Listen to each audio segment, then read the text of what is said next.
Hello Nigeria, hello Africa. You're watching Plus TV Africa and the program is Sports Business with Orufuo Ezaga. Today, as always, we're reaching you live from our studios in Victoria Island, Lagos. All right, today we have a really hot meal of sports business to serve you. And I guarantee you're going to enjoy the program if you stay with us for the next 45 to 50 minutes. What are we going to be talking about? Sports is big business. You already know that. Sports in Africa is becoming a huge opportunity because the industry is growing.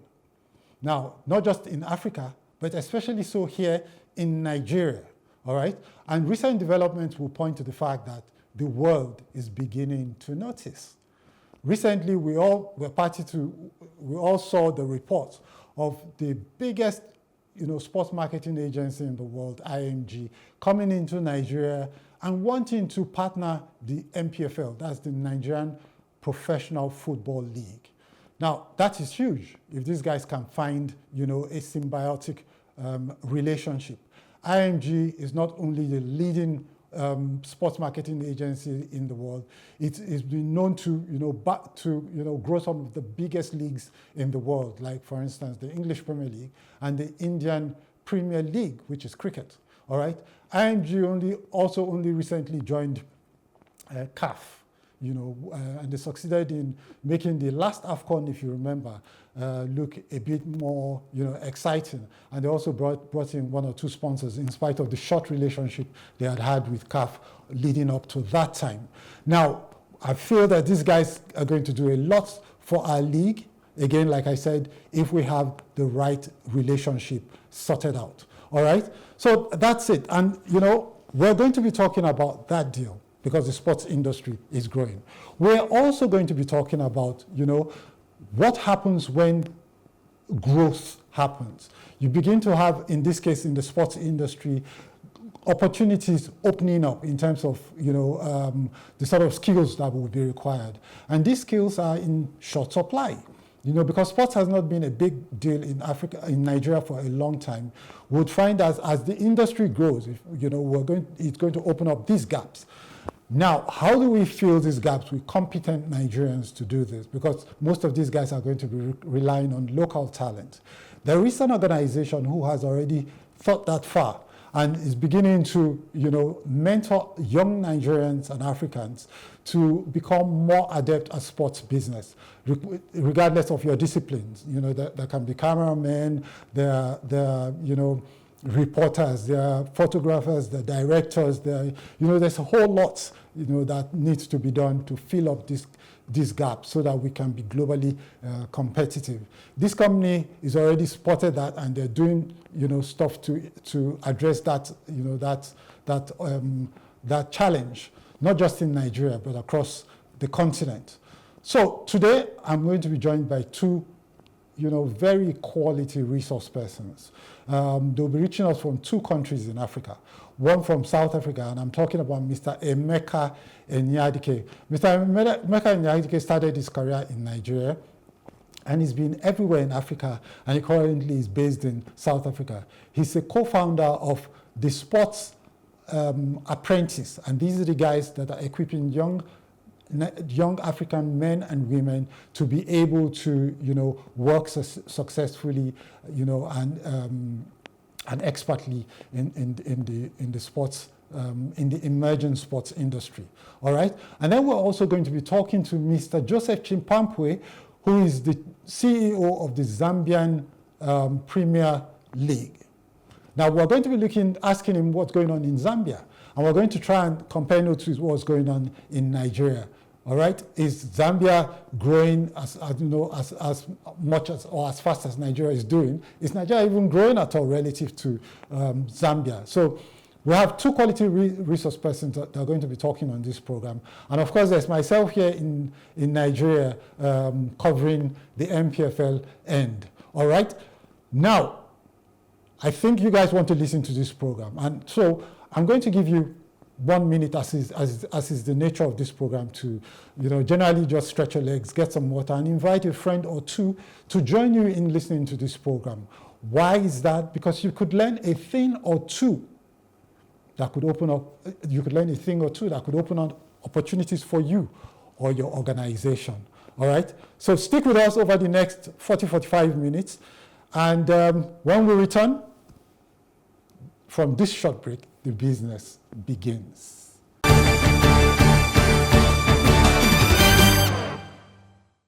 Welcome back to the program in Sports Business with Orufuo Ezaga. And guess what? You're watching Plus TV Africa, the station that brings you sports business in Nigeria and around Africa. All right.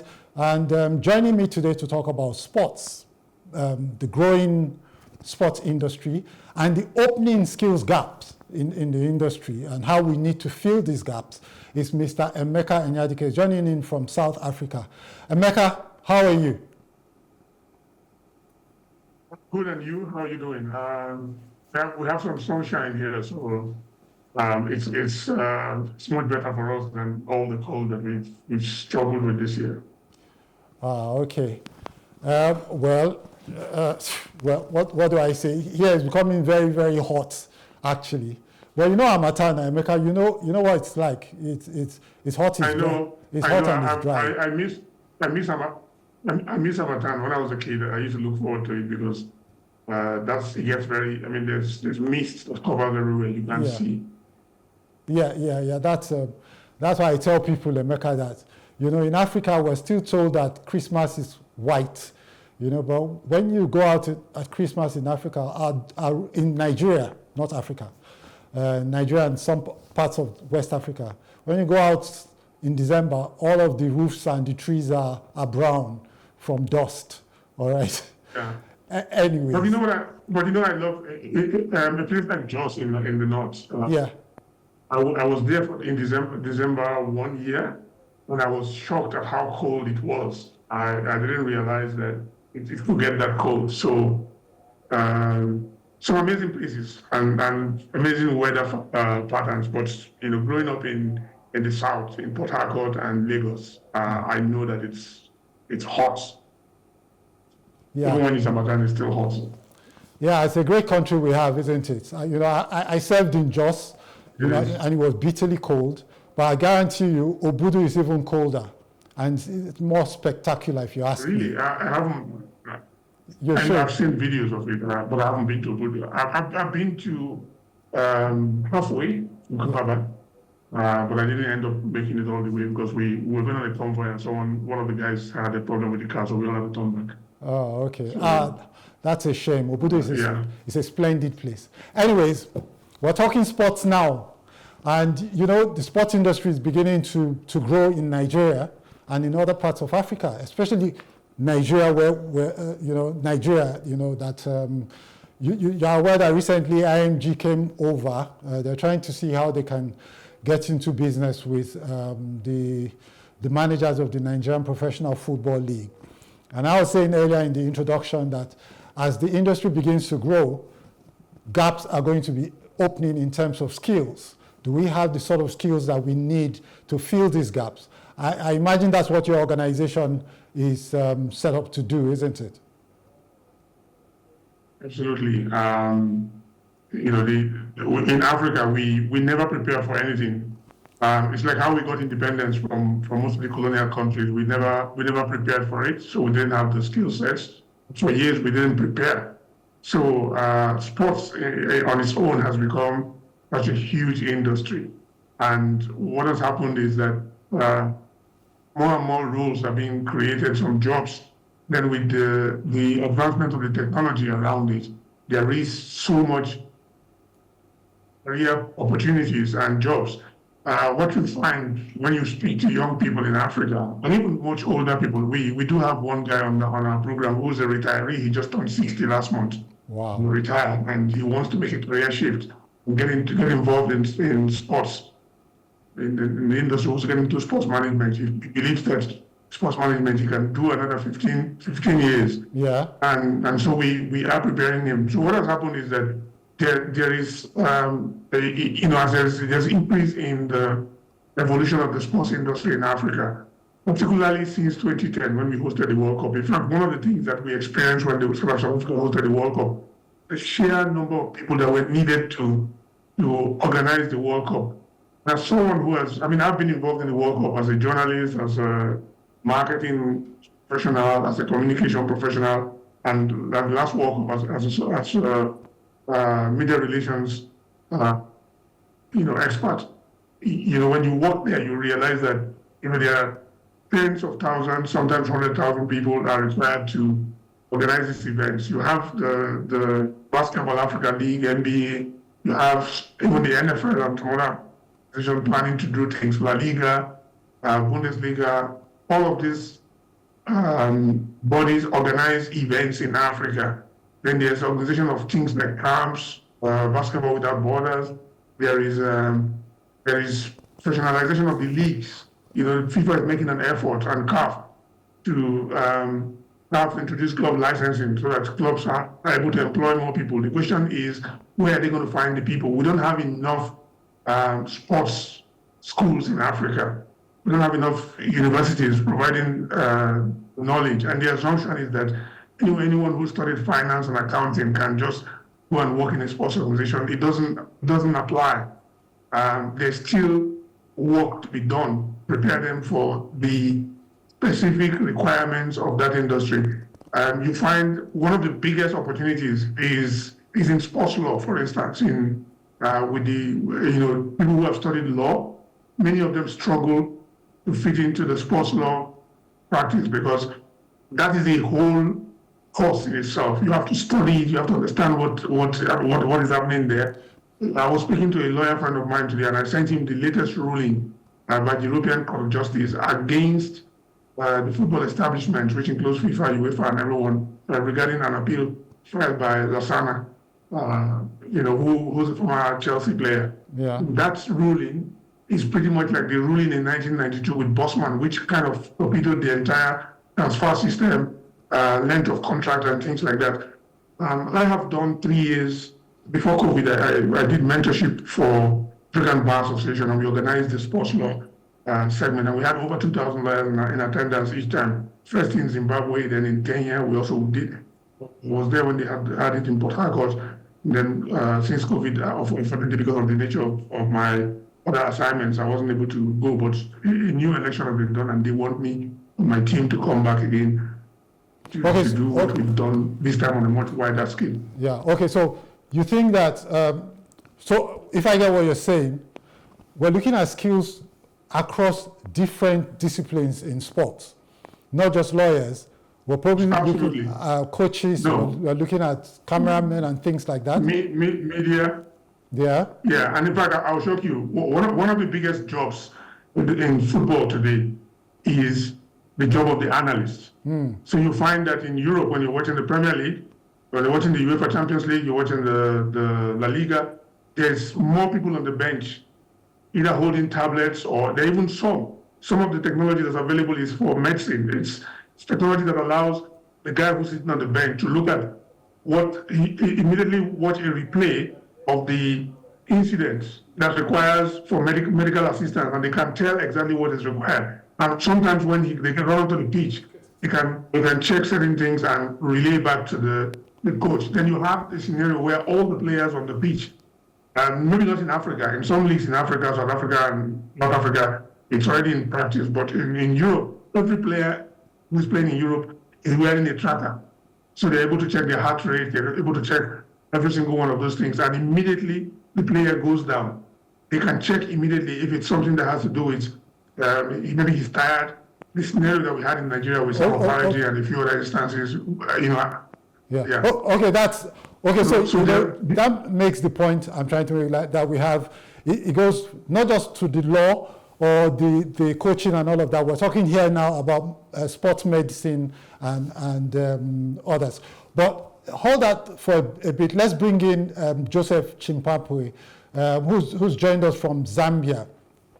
Joseph, welcome to the program. Thank you very much. How are you? I'm very well. Good to have you again. Joseph. Thank you. Nice meeting you again. Okay, cool.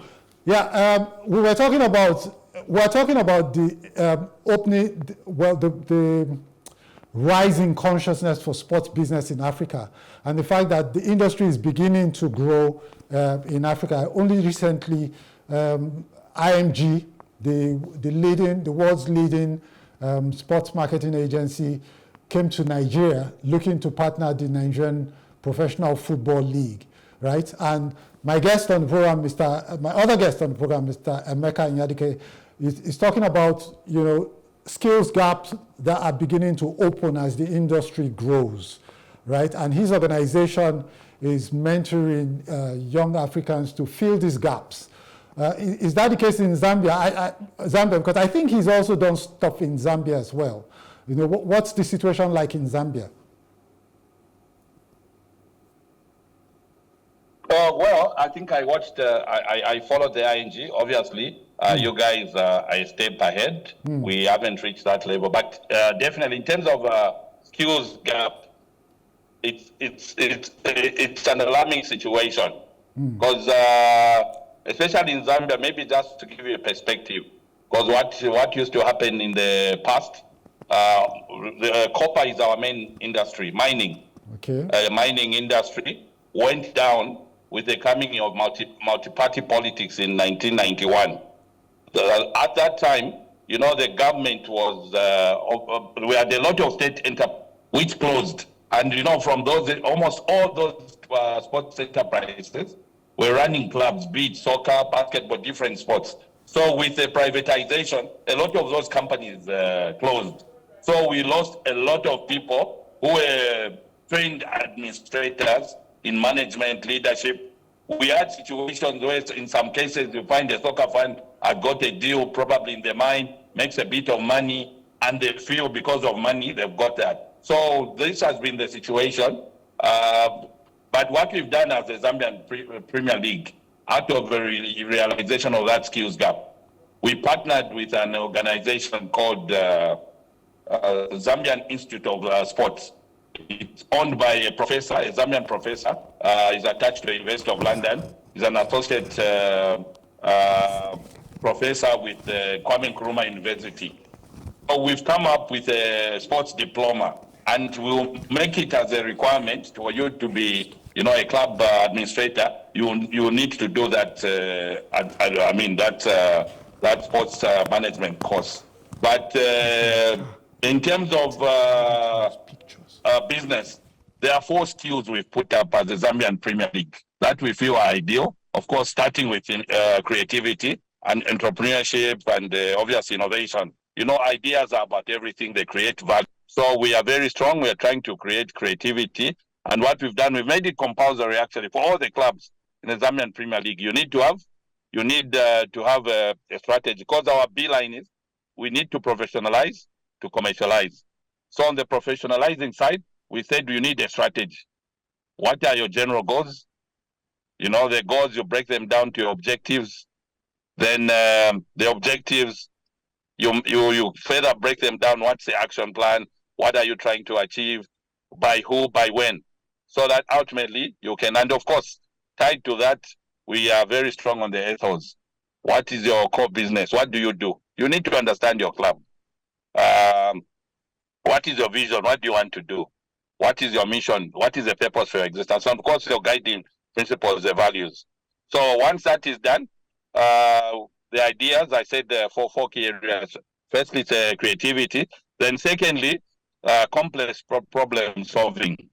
Because every day we are beset by complex problems. How do we solve our problems? And obviously, people management is another area that we look at. So I think we are very strong on that. And in terms of compliance, we've put up, we've tied, with the Football Association of Zambia. There's a governance and the ethics committee. And also, like from the club licensing, we are very, very serious. So we are trying to move, and I like my colleague mentioned in terms of the players, in terms of mentorship, because you see, most of the times you find we just concentrate on coaching. Coaching, you're just telling the player, this is how you should do it. But you see, we forget about mentoring, which basically looks at career growth. And obviously counseling, they have personal problems. So in terms of yes, we've identified that. And I think in a nutshell, those are some of the areas we're trying to touch on. Thank you. Emeka, you heard him. Yeah. There are gaps. Hello? Yes, I did. Yeah. I did. Yeah, and in fact, something that he said that is very, very, very useful is what happens to the players when they stop playing. The idea that when you're playing, because football is a very short career, you play the game for 10 years if you're lucky. You can go as far as 15. Some players, few of them have gone as far as 20 years. And Zambia is a country that has tremendous football history. They produce some really great players. You know, people like Godfrey Chitalo, who, funny enough, scored more goals than any player in the world in 1972. Exactly, still holds the record. Yeah, he holds the record, but that record doesn't appear. Europeans don't want to accept that record because the one problem that we have in Africa is that we don't keep records. So we actually there's a gentleman who's done a book on yoga. I know. He has accounted for all the 107 goals. So if what happened, sorry not to cut you short, when that record was set, you know, when they recognized Messi's 95, we sent the record, and you know what FIFA said? No, we don't keep record of club goal scorers. Imagine. Yeah. So recently I was doing some research, and I realized that they were still hyping Messi's record. And one of the points that I made then was simply that Godfrey Chitalo, his goal scoring record was so phenomenal that as big as Kalusha Bwera is, Kalusha's biggest albatross as a Zambian player is the fact that there was Godfrey Chitalo before him. Yes. Who did took Zambia got to the AFCON in '74. And you know, if you go all the way back, Godfrey Chitalo unfortunately passed away in that plane crash. He was the coach of the team at the time. But then he was the coach. He was a coach as well. So what you find is that the career of football players in Africa, we have this issue of the very short career. So we don't have the proper training where we prepare them for what happens after their career. I went to Kenya some years ago, I think 2016, just 1 second, I went to 2016 and I met Joe Kadenge, who's like Kenya, one of Kenya's greatest players before he passed away. Met him in the hotel, and I was in awe. But people were walking past him, and people don't even remember because I never met Joe Kadenge, but I used to listen to radio, shortwave radio when I was a kid. Exactly. And that's how I know Godfrey Chitalo because Ponga's dad, Dennis Liwewe, used to run. So when I tune in, I got to know from back. Emeka, around the players. Emeka, before you guys take my program from me, I need to come back into the picture, right? So, look, your mentorship program is not only limited to guys outside. How do I put it? Non-athletes, right? Around the game, the people that work around the game. It's also about mentoring active athletes on post career options. Is that right? Social media training for them, because sometimes football players don't realize that they damage the brand of their club sometimes when they go on social media and post things carelessly. Okay. And even the league, because if you're looking for sponsors will be upset if they find that players have gone and posted things. Sometimes the players don't even remember that the sponsors are the ones paying. So they go and say things about sponsors or say things about the club or even say things about the league. Okay. Okay. All right. So, Joseph, are you still with us? Yes. Okay. So yes, I'm very much with you. Okay, so you heard about ING coming to Nigeria. Here's what I heard, right? These guys had been tracking the Nigerian Football League for a period. And they're quite, impressed by what they have seen. And they're saying, come, is this for real? Is this league for real? I mean, and so they've come to see for themselves that it is real. And like you say, like you have said, it's probably, in my view, a game changer for the MPFL. I personally am one of the people who think that the MPFL could be the biggest league in Africa, all right? So, like in Zambia, you followed the league. What was the impression that you got of the entrance of the potential entrance of IMG?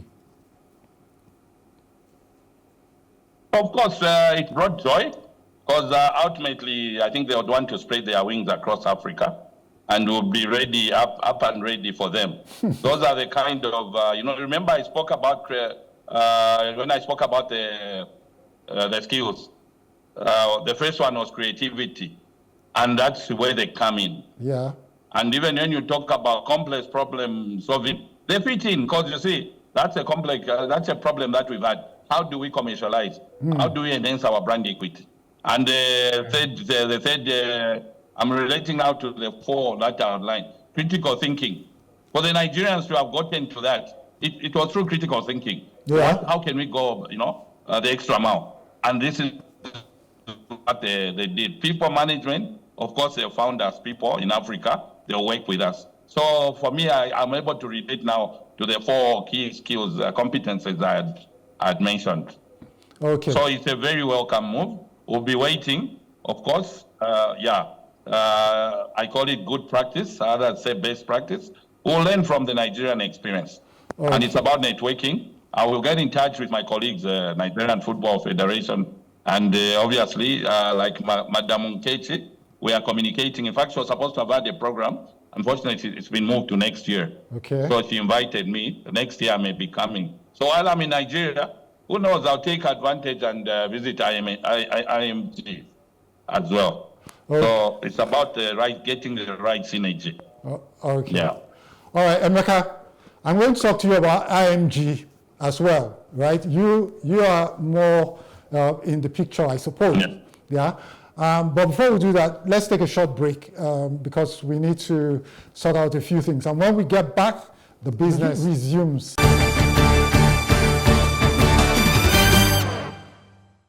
We're back. Okay. So, yeah. All right, Emeka, let's talk about the IMG entrance to Nigeria. What's your impression so far? I think it's a good development if Nigeria can go through with the arrangement with IMG. IMG will help transform the league, but it's not going to happen overnight. So there's a lot that still needs to be done. What I'm worried about is that IMG hasn't even settled in, and we're already talking about sponsors and talking about. We have to take a step back. We have to ensure that we have the structures in place. We need to bring in the right people to have these conversations. I see also that they have good consultants. However, in-house, they need to beef up their team because IMG is a very, very thorough organization. And IMG has done something to transform the Premier League, even though recently the Premier League is taking back the production side that they do for them in-house. IMG also worked with the IPL. And one recent project that IMG has done that has been very good is, I'm an alumnus of the EuroLeague Basketball Institute in Spain. EuroLeague Basketball did a deal with IMG, which helped them to create a 20-team league. They used to have a much different structure, but IMG helped them transform it, and they're making a lot of money now. And so IMG can come in and help to restructure the league from a commercial perspective to be able to create one of those kind of values. And that's why it falls into what we're trying to talk about, the skills gaps that we have. Because in Nigeria, we have too much emphasis on civil servants and people who pride themselves as sports administrators, but who have been part of a system that just generally has not moved forward. So we need to make sure that we are equipped both internally and externally. We cannot rely solely on just external parties. There needs to be a total restructuring around the league. If we have to work with IMG, we need to bring in some more expertise to be able to ensure that as they're coming in and they're creating things, they're bringing in sponsorship, we have the people to create. We have the systems in place. We need to fix our stadiums. There's a lot that needs to be done. But IMG can sort out sponsorship and TV and all. That's what they're good at. Maybe they're even coming with their post-production thing. Okay. So, Joseph, the last time I spoke with you, right, you were telling me of all of these developments in Zambia, and you're naming all of these sponsors like MTN. You had SuperSport and the like. What's the new season like? Do you feel like I said of Nigeria that sports business in Zambia is moving forward? Well, of course, in fact, I think 2 weeks ago, we signed up a deal with a university called Eden University to be the sponsors for the Women's Super League. They've come on board. Then there's another, of course, we already have Betway as our betting partner for the Super League.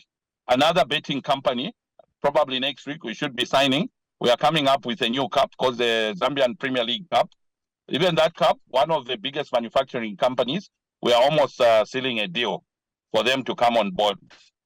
Then also the referees, we've got our own copper brands for the Football Association of Zambia, which includes referees' uniforms. So we are talking with one of the companies to sponsor the referees' uniform so that money can go towards paying officiating fees. We get that burden off the teams, and they will be paying, and obviously we'll buy the uniforms, and there'll be shirt sponsorship. The main one obviously will be on the chest and also on the shoulders. So we are making quite some headway. Yeah, I think this season we expect at least to close by the end of the season 4 major new deals. MTN, they are renewed for a further 3 years. SuperSport, our main TV broadcasting for the main Super League. Then we've also got broadcasting rights partner for the Women's Super League and the second tier for the men. And then we've got the second tier for the women is divided into 2, North and South. So I think everything looks bright. It's about we've been actualizing all those deals I spoke about. With what he has said, and to ask that, look, in a country as big as Nigeria, a country that's so mad about football in this country, we're now in the third season when the MPFL has run pretty smoothly, and yet we don't have sponsorship in Nigeria. I mean, it's befuddling, but before you answer, we can now actually go on our break. So we're going to take a short break, and when we return, the business continues.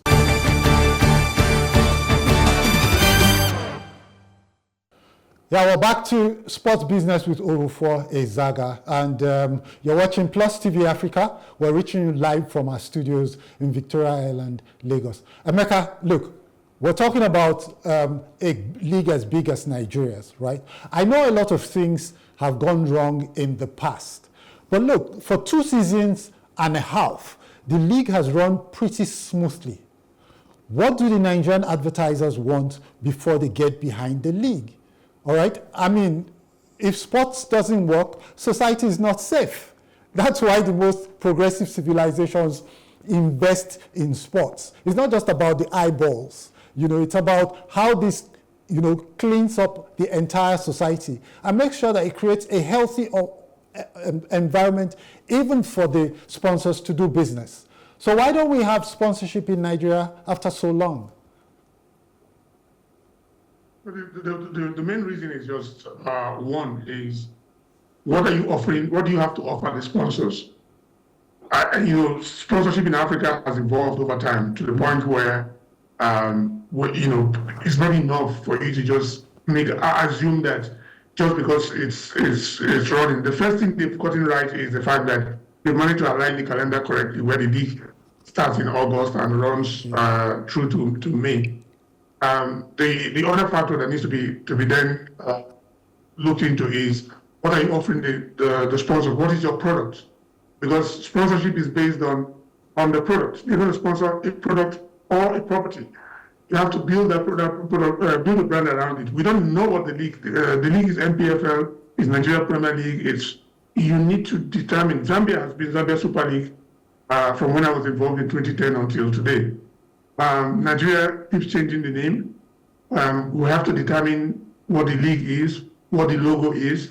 We have to determine what the broadcast offerings are, how many games are on TV, because the sponsors give you money and they're not seen. They're not seeing enough of themselves. Then what is the value you're giving them? Because we don't have, maybe in Kano we get full house, but in all the other stadiums we don't have that many fans in the stadium that you say, okay, the stadium advertising. We are still operating traditional advertising models as what you offer to the sponsor, because I have worked in sponsorship for many years. When you go to the sponsor, you have to first offer them what the benefits are. What are you giving them? And again, something I've harped on before is social media. Nigerian clubs are not on the league. They don't have the numbers. And social media is very important for brands, because all the major brands, whether it's Coca-Cola, it's TN or whatever, they're all bothered about their social values that they get. Okay, let me ask this, Emeka.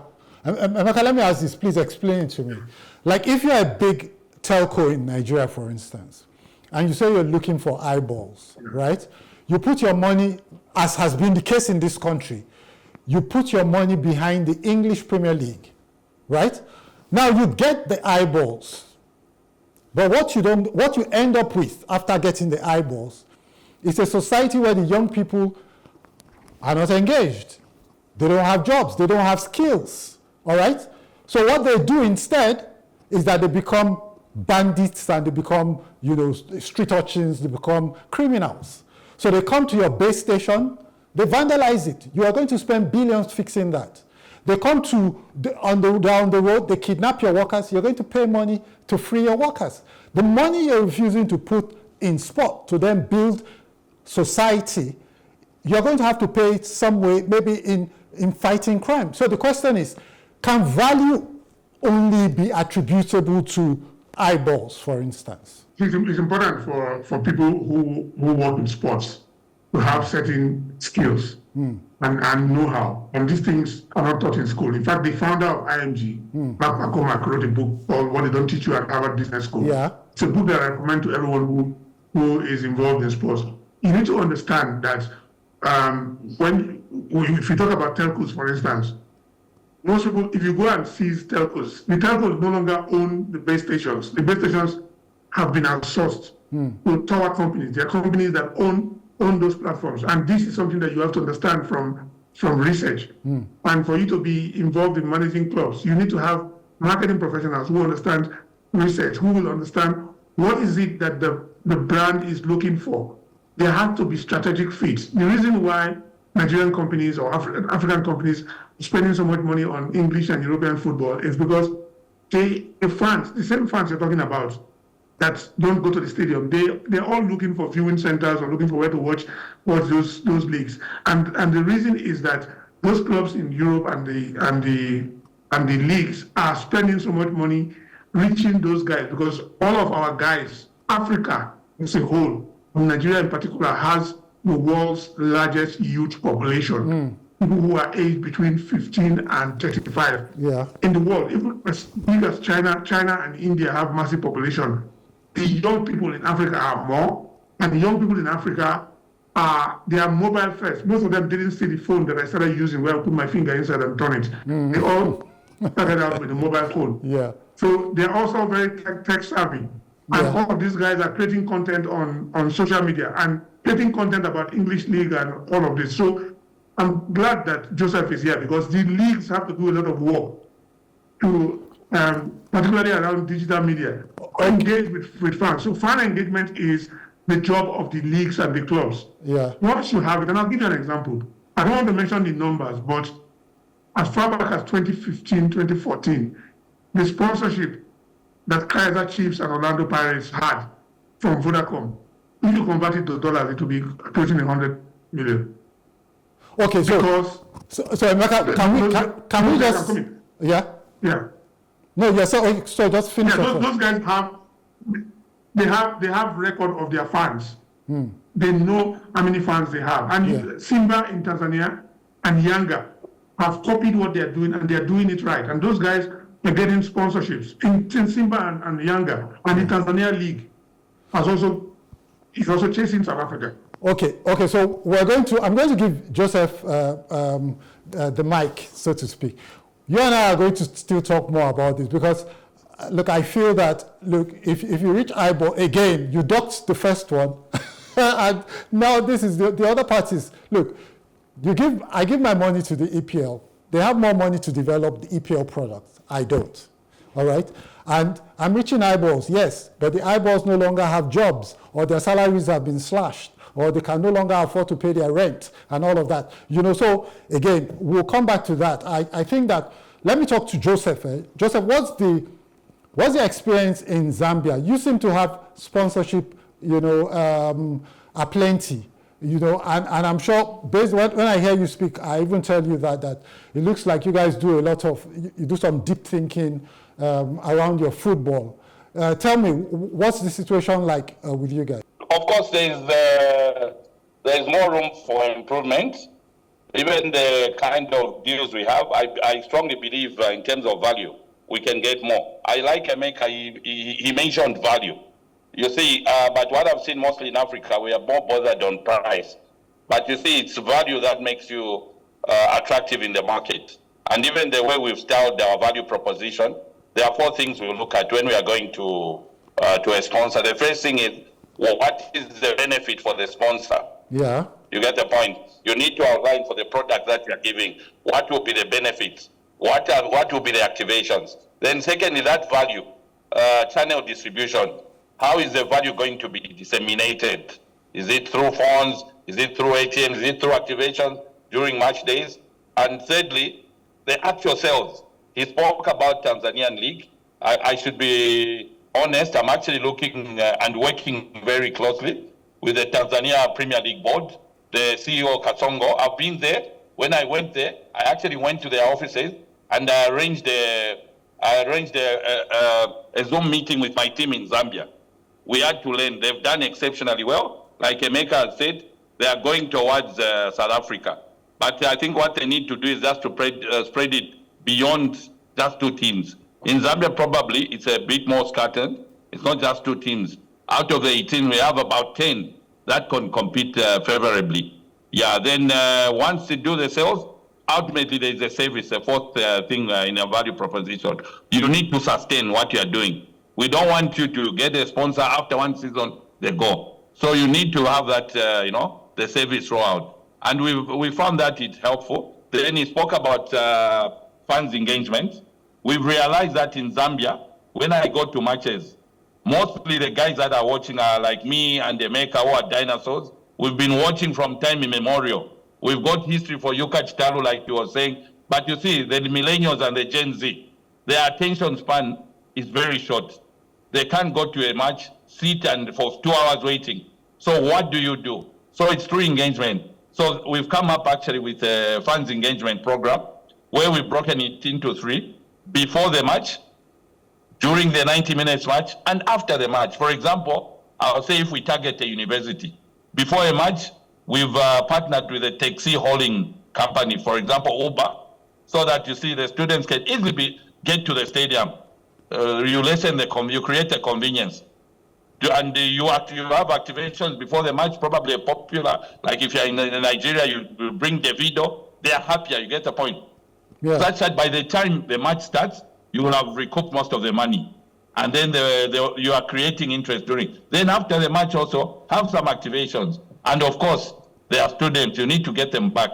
So that again, the taxi hauling. So we've partnered with this taxi hauling. We are trying to partner with them so that we can create that experience. Because there hasn't been that family atmosphere during matches.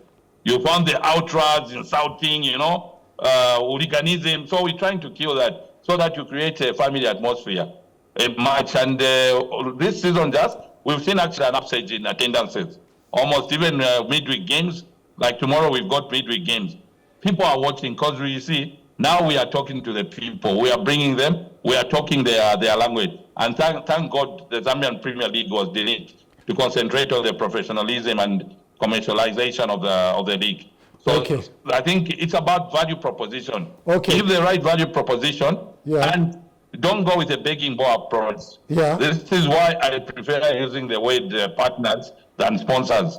Sponsor has just Exactly. has that connotation of begging ball approach. Yeah. So I think so far so good. It's looking bright. Okay. So let's go to Emeka, because we're now very short on time. Emeka, look, when some like me say, you know what, get behind your football, it's not to say that we're giving you free money to go and do as you wish with. Get behind your football and say, you know what, I'm putting down this money and these are the changes I want to see. I'll give you an example. The sponsor of Rangers Football Club has been on my program. The shirt sponsor, it's called Afri Invest. And you know, sorry? Yeah, the leadership. I've seen them. Yeah, the leadership is from the southeast. And you know, one of the things that moved them to go to complete the sponsorship was that about 2-3 years ago, when they got on board, the southeast was a really hot place. Do you understand? And they said, you know what, maybe if we get behind Rangers, maybe we can use that as a vehicle to drive some sort of, you know, new interest in other things beyond crime, so that these people can get a sense of belonging, of joy, of things, you know, and generally help to clean that part of society. And again, you can't run away. In South Africa, they've had a name sponsor from the beginning till now. Do you get? So yes, don't let your money be wasted. Demand more. If I was to say, you demand more. But I don't think the option is to take the money that you don't have and then put it on some other league because there's eyeballs. You know, you can say that, you can answer in a minute or two, and then we'll look for our closing remarks. The reality is that these companies all do research. So they have the number, they have the data. Our clubs, our leagues need to also be on board in that regard. So you cannot make that assumption. When they go and sponsor, they do feedback, and they actually calculate what the return on investment is. They check also how many of the products they can sell through your channel. And that is why we keep emphasizing that there has to be a total re-education of the people who are involved in the running of our leagues and our clubs. It's too old. I am still going to school as I am today. You know, I don't know me as a football expert, a sports expert. Yeah. I've still gone and studied, and I attend conferences. I go and listen to what is happening. And today, despite my age, I'm very much in tune with all the technology and everything that's happening there. I can deal with any millennial. That's what we're lucky. Rangers, I'm happy they have a young CEO who's even gone to the FIFA Master program. One last point that I want to make basically is that when you go to sponsor, what you sell is your story. Most of our clubs don't have any story. Rangers has a story. Rangers was founded after the Nigerian Civil War. They have a story. In fact, I know the teams in Zambia, Green Buffaloes of Zambia, because they used to play against Rangers in the 70s when I was a kid. Oh, yeah. So the point I'm making is that I know all the clubs in Africa because Kampala City Council, so on, they all played against Rangers. Rangers has a story. The Rangers haven't even chronicled their story. Our clubs don't even do documentaries. They don't even have YouTube channels. They don't have, the reality is that they're not doing what the millennials want. So that's why they will go to Arsenal, they will go to whatever. So I will say it, and it's not being unpatriotic. I'm saying it purely. They need to be re-educated. The truth. Okay, so again, I totally understand what you're saying, and I support that. That you're not going to ask for free money. It's not going to happen. My point is, how do we ensure that we say, look, if you want our money, we're ready to give it to you, but these are the conditions that you must meet so that we get our value and you get your value. One of the things I didn't say about the Rangers guy, there are two things that I want to say about the Rangers deal, and you're absolutely right when you say that the young man that's running Rangers now, is a very qualified, probably the most qualified person doing so in any Nigerian club today, and he's doing a phenomenal job. We all know that. Do you get? And Joseph said that in Zambia they put a diploma program. Do you know that in Europe, if you haven't gone to sports business school, you can never be appointed to run any club. Yeah. Okay. So you cannot be appointed to run any club. Yeah. Exactly. Okay. So that's my point is, if people know that they can access these funds. And what they have to do is to change their ways and become more professional. I'm willing to bet that they might opt to change their ways and become more professional to access the funds. But they've got to be sure that the money is there. Because if they're not sure the money is there, they don't see the reason to change. But again, because The money again, is there. sorry? Trust me, the money is there. All right. The money is there. The brands have the money. Okay, They have the money. No problem. Joseph, we have just about 2 minutes more. I'm going to give each one of you a minute to round up. Joseph, so tell me quickly, are you going to do business with Emeka, for instance? Because to try and upskill your guys in Zambia, there's a lot that you guys have to do in Zambia. And there's somebody that you guys mentored in Zambia, the super sport lady. What's her name, Emeka? Two of them actually, Jane Donta Mwemba and Ashley Nakazwe. Yeah. Both of them went through our program. This is Jane. Jane became employed by SuperSport and even did some work for FIFA. Then, of course, Ashley Nakazwe appears on Soccer Africa, does the CAF Women Champions League and all of that. Yeah. 4 years ago, she was one of the mentees on the Sports Apprentice. So this is Ashley. And that's the Nigerian. The guy on the right is the founder of Bagada FC, and Bagada FC is probably one of the best branded clubs in Nigeria. Yeah. So these are all guys who have been part of the program. We have another guy called Angel Salt from Nigeria. There's a guy called Goma from Port Harcourt who's created a game. Yeah. Created a game called the Bumpsy World Tennis, which is a racket sport. So we're coming to Zambia, Joseph. In fact. You are very welcome. We like synergizing, like I mentioned earlier. Okay. So that's about it for the program. Thank you for joining us, Joseph. I'm sorry about the mix-up in timing. And Emeka, you're always a huge resource to have. All right. We're still going to be engaging more and more. Thanks so much. Yeah, I hope your program in Nigeria and goes according to plan for in December. Anybody watching this program now can be a part of that this December. All right, and that's been the program for today. I told you we were going to have a hot and spicy sports dish. And until we meet again next week for another exciting episode of Sports Business with Orufuo Ezaga, this is me, Orufuo Ezaga, saying be productive, be good, and stay safe.